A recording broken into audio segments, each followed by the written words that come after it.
All right, guys, welcome back. Thank you. It is, thank you. Very. I know, so come out and enjoy the day. It's April 30th, and I'm pretty sure that we all either have the flu or really bad colds, but Mother Nature and gardening and the weather waits for nobody. So I have a bit of cold medication into me.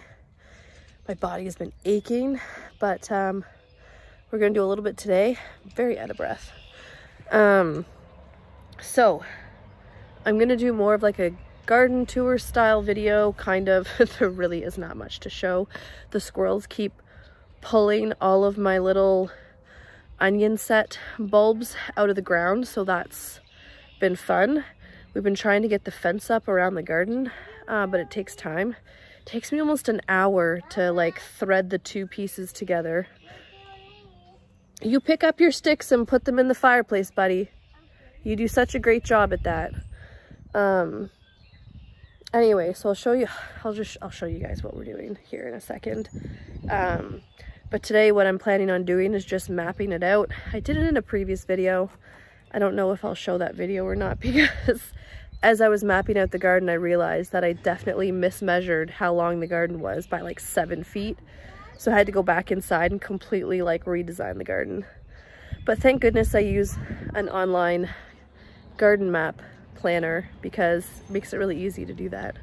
Anyway, so basically I'm just gonna map it out. I'm gonna put popsicle sticks along it. What? Just a truck coming by, buddy. Yeah, so we're gonna map out the garden. I'm gonna throw popsicle sticks in at each of the intervals, and I'll explain that kind of like as we're doing it. But yeah, so here is what we have so far. So our bean experiment failed. They are all dead. We did have some frost this week, and that's why. I did a little update video on them, and we tried to do like a greenhouse thing by putting plastic bags over them when it was hailing, but it was too cold, they died. So, and we knew that might happen because we accidentally planted them, so not a big deal. I didn't do it on purpose, it was an accident. And then this is the fencing we're using. We're doing 1/2 inch by 1/2 inch square hole things, and each panel is 3 feet high by 5 feet long. And what I've done, as you'll see here, is I sew them together to make like, basically this is all sewn together. Okay, so it starts here and it goes all the way to the last T-bar over here, and that's a 25-foot section. So we're going to do 25 feet sections just to make it easy each year. If we do take it down and put it back up, it makes it a lot easier than trying to just play with 5-foot panels. And then we're going to have a door open here that I have to figure out, but I think I'm going to put a T-bar beside the house and kind of make it so I can pull it out of the ground and kind of make it like a door. Anyway, so that's what we're working on. We're going to map out the garden, work on the fencing, so hopefully we can keep, I think it's a cat that is using the garden as a litter box. Yeah, you did. Now put it in the fireplace. But yeah, so yeah, we're gonna work on mapping the garden out, because we can plant some stuff right now. We have, I think the lowest in the 14-day forecast is like 5 degrees Celsius at night, so that's really good. We can get a lot of cold crops out. So the plan is this weekend. Yeah, I know. Well, you can actually burn that. That's fine. We can plant carrots. We can transplant the broccoli and the cauliflower, and we can get corn and beets all into the ground this weekend if we want to. And I really want to, because when I bought seeds, I didn't look at how long it took them to grow. That was a big boo-boo. So if I put corn in this weekend, I actually have a chance of getting 2 crops of corn over the summer potentially. So I'd like to try that.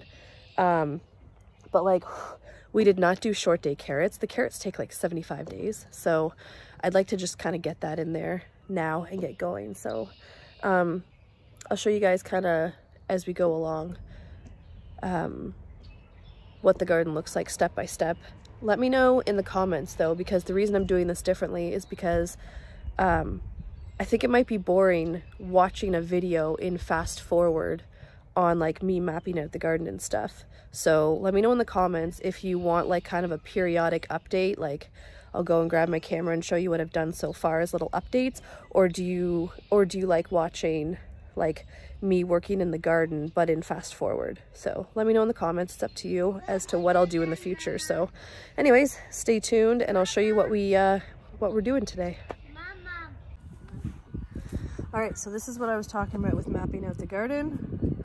So as you can see from this blue line over, we have the onions and garlic, and then in between the two blue ropes, this is our little pathway, and then we have potatoes, and then another pathway, and it kind of is just a way that I'm marking out like where everything goes. So I just mapped it out, flung some rope across so I don't have to keep measuring it every single time that I am going to come out and plant things.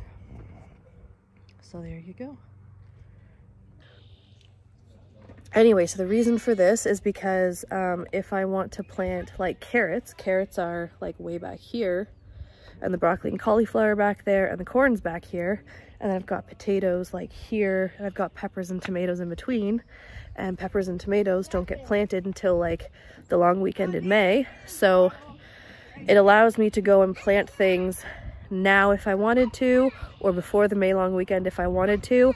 And it also just is a very quick way of coming out, knowing what goes where when I'm ready to start planting. So I'm going to work on assembling my little 25-foot pieces of fencing so we can hopefully by the end of this weekend have the fencing all up around most of the garden. Just because I forget where Enbridge mapped out the gas line at the front of the house, I have to get them to map it out again. But I'll show you how I'm assembling these panels together essentially. So these are the panels, and this wire is just what keeps the little like piece rolled up. And so all I've done is just sewn it down, and then I just do that, and I basically have it attached here in the middle and at the bottom of each T-post, and that way it was easier to just run one whole section of fencing in case I didn't measure right and one section was longer than 5 feet.